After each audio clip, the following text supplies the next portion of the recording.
Descrito como um pensador visionário de raro intelecto, Simon Sinek ensina líderes e organizações a inspirar pessoas. Um etnógrafo treinado, Sinek é fascinado pelas pessoas e organizações que causam maior impacto duradouro no mundo. Ao longo dos anos, ele descobriu alguns padrões notáveis sobre como as pessoas pensam, agem e se comunicam, e os ambientes em que as pessoas operam em sua melhor forma natural. Mais conhecido por popularizar o conceito de iniciar com porquê, sua palestra sobre esse assunto é a terceira mais assistida no TED de todos os tempos. Autor de best-sellers do New York Times, Sinek escreveu Find Your Why, Leaders Eat Last e seu último livro, The Infinite Game. Vamos dar as boas-vindas a Simon Sinek no palco do Summit. Janeiro de 1968. O exército norte-vietnamita lança um ataque surpresa contra as forças americanas e aliadas. Eles lançaram 85 mil soldados em mais de 125 alvos naquele dia. Os americanos foram pegos de surpresa. Muitos dos oficiais comandantes nem estavam em seus postos. Eles estavam na cidade, celebrando o festival de Tet. Essa foi a ofensiva do Tet. Tet é um feriado vietnamita equivalente ao Natal. E durante décadas havia uma tradição no Vietnã de que nunca havia lutas no Tet, muito parecido com o cessar-fogo e o Natal na Primeira Guerra Mundial. Mas nesse janeiro de 1968, nesse Tet, os norte-vietnamitas decidiram romper com a tradição com a esperança de dominar as forças americanas. Mas vejam só que incrível. Os americanos rebateram todos os ataques daquele dia, todos eles. A maior parte das batalhas cessou após cerca de uma semana. E depois daquela semana, os americanos tinham perdido menos de 1.000 soldados, algumas centenas. O Vietnã do Norte perdeu 35 mil dos 85 mil soldados com os quais atacou. Se olharmos para a guerra do Vietnã como um todo, os Estados Unidos perderam 58 mil soldados ao longo de 10 anos. Os norte-vietnamitas perderam 27 milhões de pessoas. Desculpem, 3 milhões e meio de pessoas, o equivalente a 27 milhões de americanos. 3 milhões e meio de pessoas contra 58 mil ao longo desses 10 anos. E os Estados Unidos, na verdade, venceram a maioria das grandes batalhas da Guerra do Vietnã. Então isso levanta uma questão interessante. Se você consegue dizimar o seu inimigo e vencer a maioria das batalhas, como você ainda perde a guerra? Não entendemos totalmente o conceito de ganhar e perder. Significa que é preciso haver mais definições. Um teólogo chamado James Carsey, da década de 1980, escreveu um pequeno livro chamado Finite and Infinite Games. E nesse livro, ele definiu 2 tipos diferentes de jogos. Se você tem pelo menos um competidor, você tem um jogo. E existem 2 tipos de jogos. Existem jogos finitos e os jogos infinitos. Um jogo finito é definido como jogadores conhecidos, regras fixas e também um objetivo acordado. Futebol. Todos concordamos com quais são as regras antes de começarmos. Tem início, meio e fim, e quem tiver mais pontos no final do jogo é o vencedor. O jogo termina, todos vamos para casa. Quando você tem um jogo infinito, jogos infinitos são definidos como jogadores conhecidos e desconhecidos.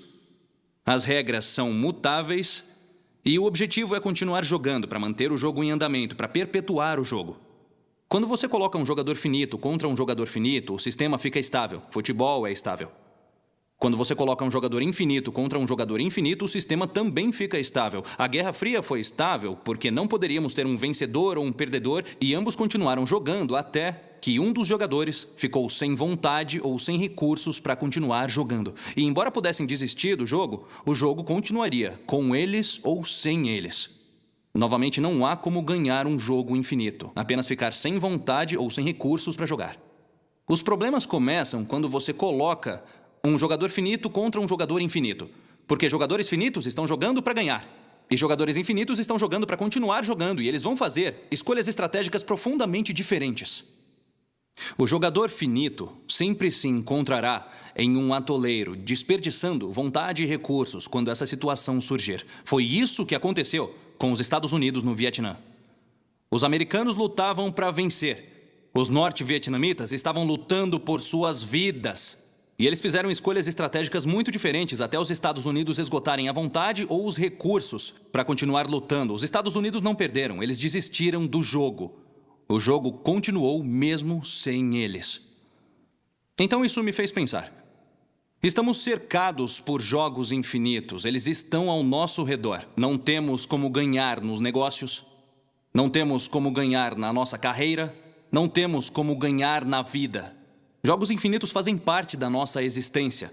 O problema é que a maioria de nós não sabe como liderar em um jogo infinito. Só sabemos como liderar em jogos finitos. A maneira como administramos nossas organizações é vencendo nossos concorrentes, sendo o número 1, derrotando todos e sendo o melhor.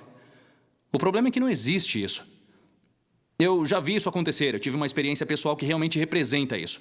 Eu falei em um encontro de educação para a Microsoft e eu também falei em um encontro de educação para a Apple.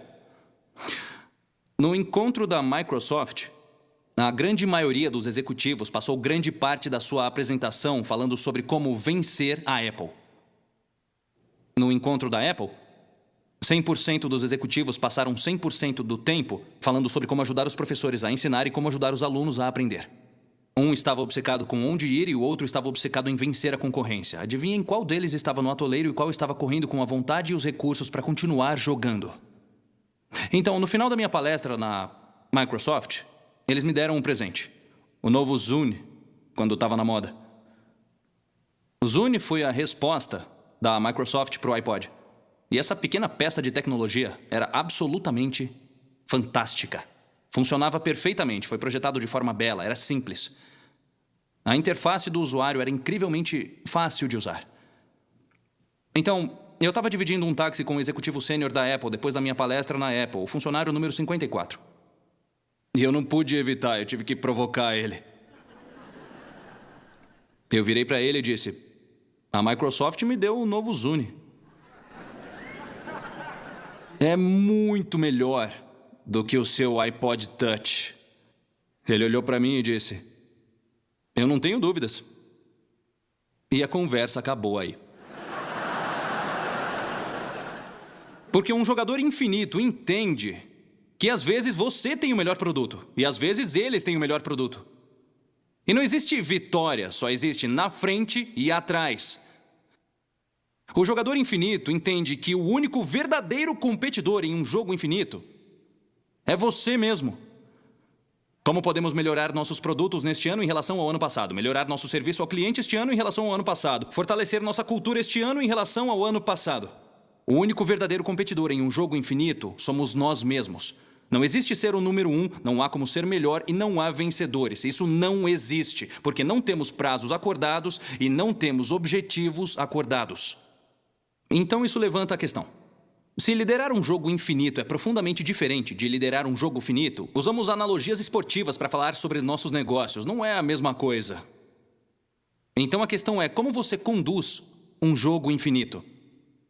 Há 5 coisas que precisamos fazer. Você precisa das 5. Se alguma sair da lista, você cai de novo no jogo finito. Número 1, você precisa ter uma causa justa. Número 2, precisa de equipes de confiança. Número 3, você precisa ter um rival digno. Número 4, você precisa ter flexibilidade existencial. E número 5, você precisa ter coragem para liderar. Número 1, causa justa. Se escutarmos as visões de tantas organizações, como elas são escritas? Ser o melhor, ser o número 1, oferecer os melhores produtos com os melhores preços, oferecer aos clientes o maior valor. Porém, não temos medidas acordadas e prazos acordados. Isso não existe. Uma verdadeira causa justa é uma causa tão justa que estaríamos dispostos a nos sacrificar para fazê-la avançar. Significa dizer não a um trabalho que me paga mais porque eu acredito nisso, eu sinto que pertenço a esse lugar. Significa trabalhar até tarde da noite, significa perder o jantar da família, significa fazer viagens de negócio longe das famílias porque acreditamos muito nela e estamos dispostos a sacrificar alguma coisa em nossas vidas pessoais para fazer essa causa avançar. Uma das minhas causas favoritas está escrita na Declaração da Independência, o documento que os fundadores dos Estados Unidos escreveram para declarar por que os Estados Unidos precisavam ser uma nação. E nesse documento eles iniciaram uma revolta, uma revolução, com base na simples ideia de que todos os homens são criados iguais, dotados desses direitos inalienáveis, entre os que incluem a vida, a liberdade e a busca da felicidade. Essa causa os inspirou e eles estavam dispostos a sacrificar sua fortuna, suas vidas e sua honra, conforme escreveram na Declaração da Independência. E o que é tão importante é que ganhar os jogos finitos que estão contidos dentro do jogo infinito não significa que a causa acabou. A causa é literalmente infinita. Nós nunca chegaremos lá, mas vamos morrer tentando. Esse é o ponto. E simplesmente vencer a revolução não significa que a causa acabou. Significa que ainda temos um longo caminho a percorrer. Nós apenas removemos um dos obstáculos. E vamos ser bem claros aqui. Quando eles escreveram essas palavras, estavam falando sobre homens brancos protestantes. E eles pensaram, bom, provavelmente é uma boa ideia incluir os católicos. Então, mesmo na época de George Washington, ele proibiu a organização contra os católicos em seus exércitos e ele comparecia regularmente aos cultos católicos para enviar uma mensagem de que isso era inclusivo. Vencida a revolução, continuamos nesse caminho de tentar promover que todos os homens são criados iguais. Nós abolimos a escravidão, introduzimos o direito de voto feminino, tivemos os direitos civis, direitos dos homossexuais, a educação, a possibilidade de qualquer um abrir uma empresa, obter assistência médica ou comprar uma casa. Independentemente de como definimos isso, estamos nos esforçando muito para incluir pessoas na visão de que todas as pessoas são criadas iguais e podem ter esses direitos inalienáveis. É uma coisa que nunca conseguiremos, mas vamos morrer tentando. A pergunta é, a sua organização tem uma visão, tem uma causa tão justa que os outros estariam dispostos a se sacrificar por ela? Eu tenho um teste para que você possa pegar suas declarações de visão e testá-las contra essa ideia. Antes de tudo, ela precisa ser afirmativa. Você não pode ser contra alguma coisa, você tem que apoiar alguma coisa, ela tem que ser positiva. Você deve aplicar 3 pequenos testes. Número 1, ela precisa ser resiliente. A sua causa é justa, sua visão é forte o suficiente para suportar mudanças culturais, políticas e também as tecnológicas. O número de declarações de visão que eu li que falam sobre a melhor tecnologia ou algo que não poderia suportar uma mudança tecnológica, sabe quantas declarações de visão foram viradas de cabeça para baixo só porque a internet foi inventada? Ela precisa ser resiliente. Número 2, ela precisa ser inclusiva. E isso significa que ela tem que ser um convite para qualquer pessoa que queira contribuir. Então, se você diz algo tão idealista e tão bonito que faça as outras pessoas dizerem eu adoraria fazer parte disso, há um lugar para elas participarem. Muitas vezes, as declarações de visão são escritas com base em engenharia ou algo assim, o que basicamente significa que é fantástico se você está fisicamente envolvido na construção do produto. Mas se você está no escritório, no marketing ou em vendas, você se sente como um cidadão de segunda classe na sua própria organização e às vezes é tratado como um cidadão de segunda classe. Ela precisa ser inclusiva. Quem acredita na visão deve acreditar e deve sentir que desempenha um papel poderoso no avanço dessa causa justa. E aqui está o meu favorito.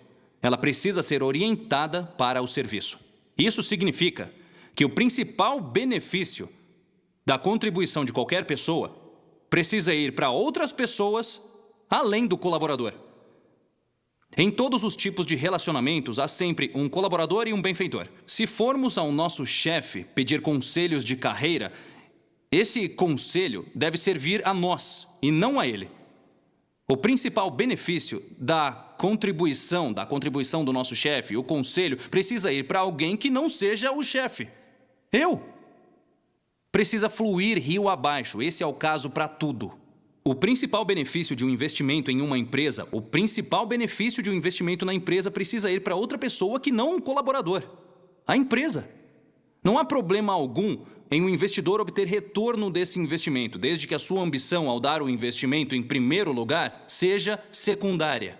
O principal benefício é que eles acreditam em sua causa, eles querem ver a causa avançar. O principal benefício da liderança deve ir para quem não é o líder. Em outras palavras, o seu pessoal. Se os líderes estão tomando decisões para enriquecer, então isso é um fracasso de uma causa justa. O principal benefício de uma empresa, seus produtos e serviços devem ir para todos, menos a empresa. Isso é, os que compram esses produtos ou serviços. O vendedor que vende alguma coisa só para poder receber comissão falha no teste do foco em serviço. As maiores causas são preenchidas por pessoas orientadas para o serviço e as maiores organizações têm vontade de servir. Não é um sacrifício, simplesmente significa que acreditamos que o principal benefício de tudo que fazemos vai para alguém além de nós mesmos. E qualquer benefício que obtemos é secundário. O dinheiro que fazemos é o subproduto não intencional de fazer parte de algo maior do que nós. E é assim que é uma causa justa e saudável. Número 2. Você precisa de equipes de confiança. E como elas são? Eu fiquei no Hotel Four Seasons em Las Vegas. E é um hotel muito lindo. E a razão pela qual é um hotel lindo não é por causa das camas chiques. Todo hotel pode comprar uma cama chique. É por causa das pessoas que trabalham lá. Quando você anda pelos corredores do Four Seasons e as pessoas cumprimentam você, você tem a distinta sensação de que elas querem cumprimentar você e não que as mandaram fazer isso. Nós podemos dizer a diferença. Somos animais sociais altamente sintonizados. Você sempre sabe quando alguém é orientado por comissão, porque você pode sentir. É a mesma coisa. E lá no hotel eles têm um café, que fica no lobby. Então, uma tarde, eu fui lá comprar uma xícara de café e o barista naquele dia era um jovem chamado Noah. O Noah era engraçado. Ele era envolvente. Passei muito tempo parado lá comprando uma xícara de café porque eu estava me divertindo muito conversando com o Noah. Então, como é da minha natureza, eu perguntei para o Noah, você gosta do seu trabalho? E sem pestanejar, o Noah disse, eu amo o meu trabalho. Na minha linha de trabalho, isso é muito significativo. Existe uma diferença entre gostar e amar. Gostar é racional. Gosto das pessoas, do desafio, ganho bem, gosto do meu trabalho. Amar é emocional. Você ama a sua esposa? Eu gosto muito dela. Eu perguntei se você ama a sua esposa. Eu falei, eu gosto muito dela. É um padrão diferente. Um é emocional. O Noah disse, eu amo o meu trabalho. Muito significativo. E então eu continuei. Eu disse, me fala especificamente o que o Four Seasons está fazendo para você me dizer que ama o seu trabalho. Sem pestanejar, o Noah disse, o dia todo os gerentes passam por mim e eles me perguntam como eu estou. Não só o meu gerente, qualquer gerente. E então ele disse, eu também trabalho no Caesars Palace. E lá os gerentes passam por nós para ver se estamos fazendo tudo certo ou para nos pegar se estamos fazendo algo errado. Ele disse, lá eu gosto de ficar fora do radar, gosto de ficar trabalhando e receber o meu pagamento no final do dia. Só no Four Seasons que eu consigo sentir que posso ser eu mesmo. Esse é exatamente o mesmo ser humano. E se eu tivesse conhecido ele no outro emprego, posso dizer que a minha experiência de atendimento ao cliente teria sido profundamente diferente. E não por causa da pessoa, mas sim por causa dos líderes. Líderes são responsáveis por criar um ambiente em que as pessoas sintam que podem ser o melhor de si. O tempo todo, eu não posso dizer quantas vezes eu recebo a pergunta, Simon, como obter o máximo proveito do nosso pessoal? Eles não são uma toalha que a gente torce. Essa é uma pergunta falha. Mesmo que você receba as respostas certas, você vai na direção errada. A pergunta certa a fazer é como eu crio um ambiente no qual o meu pessoal possa trabalhar mais naturalmente. Se puder fazer isso, você produzirá algo chamado equipes de confiança. As equipes de confiança são um ambiente em que as pessoas se sentem seguras o suficiente para levantar a mão e dizer, eu cometi um erro. Elas podem dizer, eu preciso de ajuda, eu não sei o que estou fazendo. Você me colocou em um trabalho para o qual eu não me sinto qualificado. Eu preciso de mais treinamento, estou com problemas em casa que estão afetando o meu trabalho. Eu estou assustado. Isso sem nenhum medo de humilhação ou retribuição, sem nenhum medo de que, ao revelar essa fraqueza, essa vulnerabilidade, será colocado em uma lista para a próxima rodada de demissões. Na verdade, eles têm toda a confiança de que, se dissessem alguma dessas coisas, seus colegas e seus chefes iriam correr para ajudar. É assim que é uma equipe de confiança. E é assim que uma equipe de confiança se sente. Como alguém me disse uma vez trabalhando em uma corporação, eu não conseguia nem pensar sobre como é uma boa liderança, mas posso dizer como é uma má liderança. Se você não tem equipes de confiança, o que você tem é um grupo de pessoas que aparecem todos os dias no trabalho mentindo, escondendo e fingindo, que enterram qualquer erro que cometem por medo de serem humilhados ou de ir para uma lista negra. Se eles não sabem o que estão fazendo, eles certamente não vão contar para você. Eles vão acumular informações em vez de compartilhá-las, por medo de que, se compartilharem o que sabem, vão ficar vulneráveis caso entre alguém mais jovem e mais barato. Eles não vão admitir que estão tendo problemas em casa, que estão afetando o seu trabalho. E não vão dizer que estão assustados ou precisando de ajuda. Essa vai ser a sua empresa, essa vai ser a sua cultura. E com o passar do tempo, as coisas vão quebrar.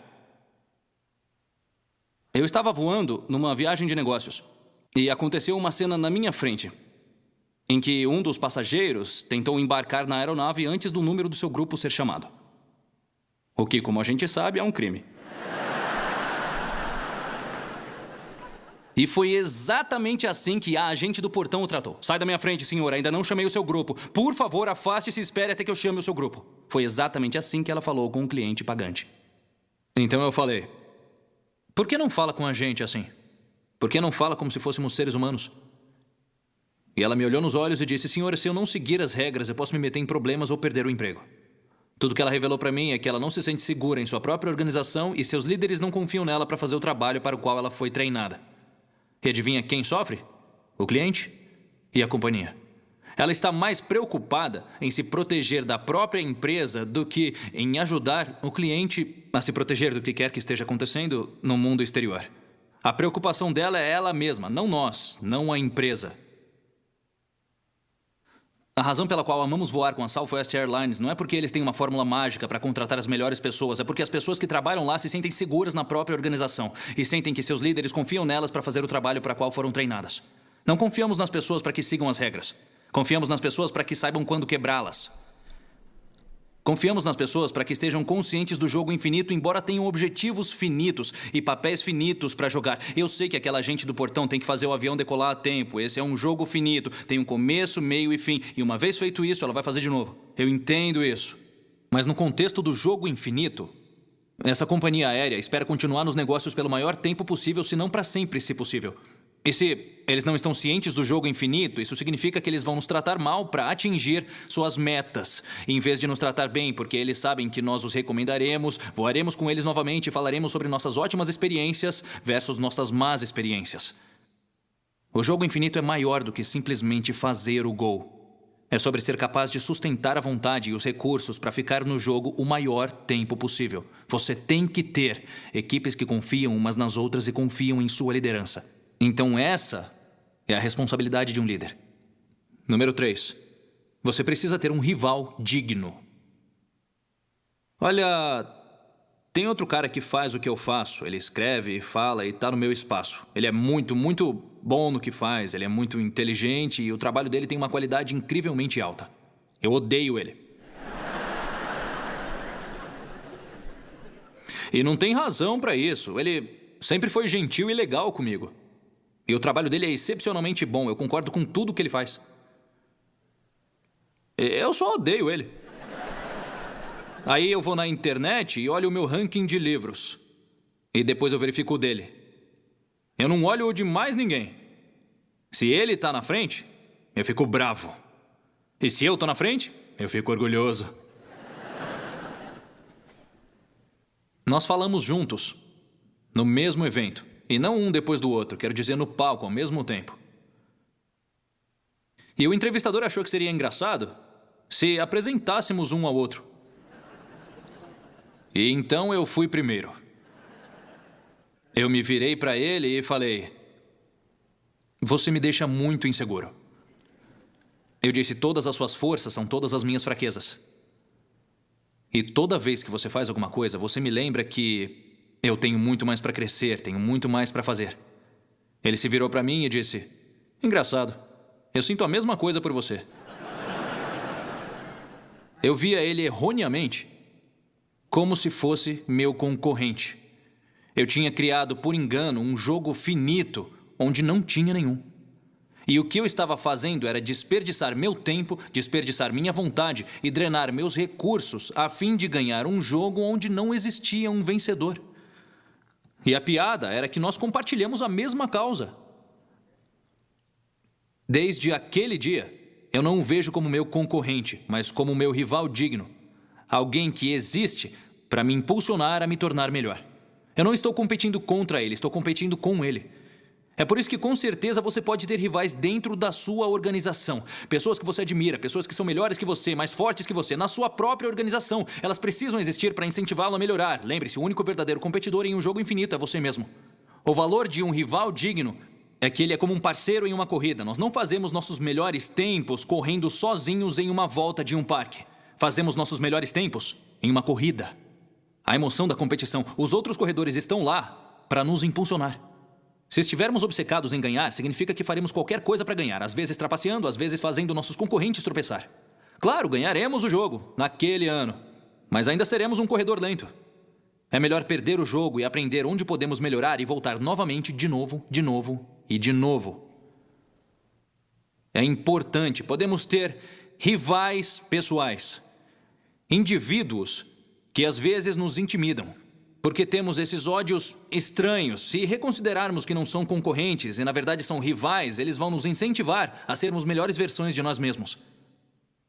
Também podemos ter rivais táticos, que são outras empresas por aí que fazem algo melhor do que nós, que nos fazem melhorar o nosso produto.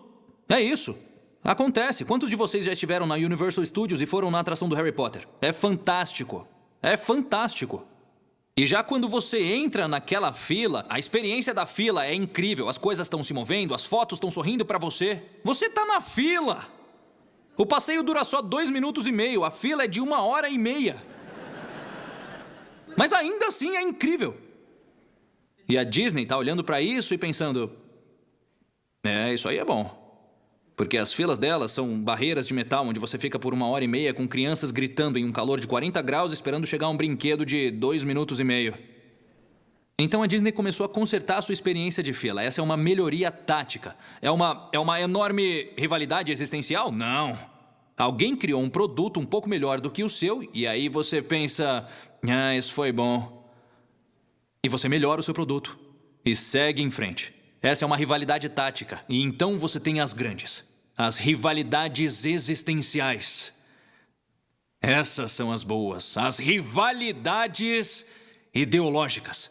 Em que toda a visão de um mundo de alguém é completamente o oposto da sua. O que impulsiona você e o inspira a continuar.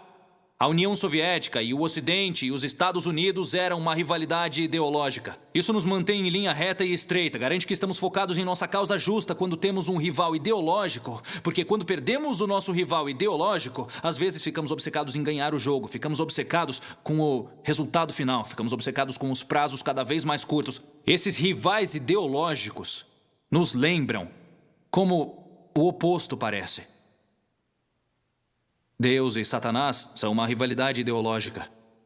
Eu versus todas as filosofias de negócios dos anos 1980 e 90. A supremacia dos acionistas. Dá um tempo. Sabem o que é isso? É um treinador que está tentando montar uma grande equipe que prioriza a necessidade dos torcedores acima da dos jogadores. Essa é a supremacia dos acionistas. Usando demissões em massa para equilibrar os livros em uma base anual. Isso só começou no início dos anos 80. Não existia antes. Eu sou muito grato pelos anos 80 porque eles me mantêm em uma linha reta e estreita e me lembram da minha causa e do que eu defendo. Ter um rival ideológico é ótimo, porque eles nos lembram da nossa causa justa todos os dias. Não podemos vencê-los, mas podemos viver mais do que eles. E é para isso que serve a rivalidade ideológica. Próximo. Flexibilidade existencial. Você pode nunca precisar passar por isso, espero que nunca precise. Isso só pode acontecer uma vez em toda a sua organização, raramente mais do que isso. Quando todo o seu modelo de negócio é contestado para fazer avançar sua causa justa, você estaria disposto a explodir seu próprio negócio? Steve Jobs tinha uma causa justa. Era capacitar as pessoas a enfrentar o Big Brother, capacitar as pessoas a enfrentar corporações como iguais. E você pode ver por que eles ficaram tão mexidos pelo computador pessoal. Ele podia capacitar os indivíduos a fazer a próxima grande coisa. Então, a Apple já saiu do sucesso da Apple I, a Apple já saiu do sucesso da Apple II, já é uma grande empresa, Steve Jobs já é um famoso CEO. Eles vão a Xerox PARC, ele e alguns dos seus executivos. E a Xerox mostra uma nova tecnologia que eles inventaram chamada interface gráfica do usuário. Jobs vê isso e acha que é incrível. Estão dizendo que não é mais preciso aprender uma linguagem de computação. Você pode copiar e clicar em mover coisas com o mouse em uma tela para usar o computador? Significa que mais pessoas terão acesso a essa incrível tecnologia? Significa que ainda mais pessoas terão poderes para resistir ao Big Brother? Ai, meu Deus, vamos investir nisso. Enquanto saíam da Xerox Park, ele disse para os seus executivos: gente, temos que investir nessa coisa, temos que fazer isso. E os seus executivos disseram: Steve, não dá. Nós já investimos muito em mão de obra e milhões de dólares na Apple III. Não podemos fazer isso. Vamos explodir a nossa empresa. E o Jobs respondeu: é melhor nós mesmos explodirmos do que outra pessoa. Essa decisão levou ao Macintosh. A sua causa dirigiu a sua decisão. E ele estava disposto a fazer uma mudança existencial na empresa. Se eles não tivessem feito essa mudança, a indústria os teria explodido. Aconteceu com a Kodak. A Kodak, na década de 1970, inventou a câmera digital, mas suprimiu a tecnologia por medo de derrubar as vendas de filmes. Eles deram a si mesmos 10 anos. Sabiam que os outros começariam a fazer o mesmo. E sabem o que eles fizeram nesses 10 anos? Nada! Na verdade, eles licenciaram a tecnologia para outras empresas e ganharam muito dinheiro com as licenças. E assim que as licenças terminaram em 2012, eles foram à falência.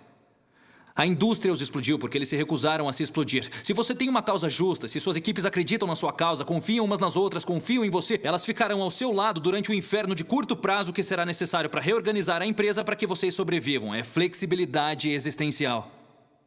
E o último ponto é que você precisa ter coragem. É preciso coragem para liderar. As pressões à nossa volta são avassaladoras para nos concentrarmos no curto prazo. As pressões sobre nós são esmagadoras para ganharmos, para sermos o número 1, para pensarmos em nós mesmos antes de pensar nos outros. É preciso ter muita coragem para dizer: acredito em algo maior do que eu. Eu me preocupo com o meu pessoal. Eu estou disposto a ver os outros para me esforçar mais, mas não estou competindo contra ninguém além de mim mesmo. Estou disposto a fazer grandes mudanças, mesmo que com dor no curto prazo, para fazer a coisa certa a longo prazo. Isso exige muita coragem. É assim que você lidera no jogo infinito. Isso levanta uma questão simples. O que significa viver uma vida infinita?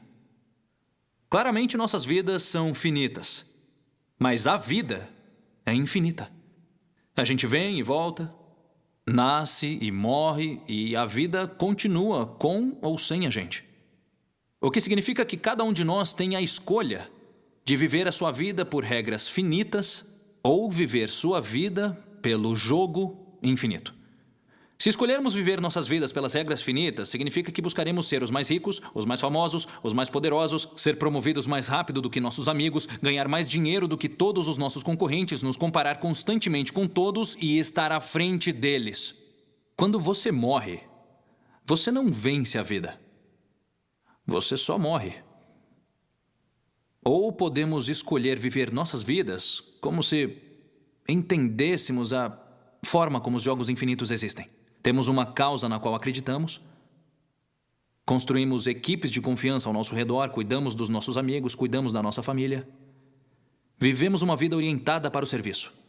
E quando partirmos, os outros dirão: essa é uma organização melhor porque você trabalhou aqui. As pessoas dirão sobre nós: eu sou quem eu sou em parte porque você estava na minha vida. Vamos literalmente viver para sempre, por causa do impacto que causamos nas vidas das pessoas ao nosso redor. Isso é o que significa liderar no jogo infinito. Muito obrigado a todos.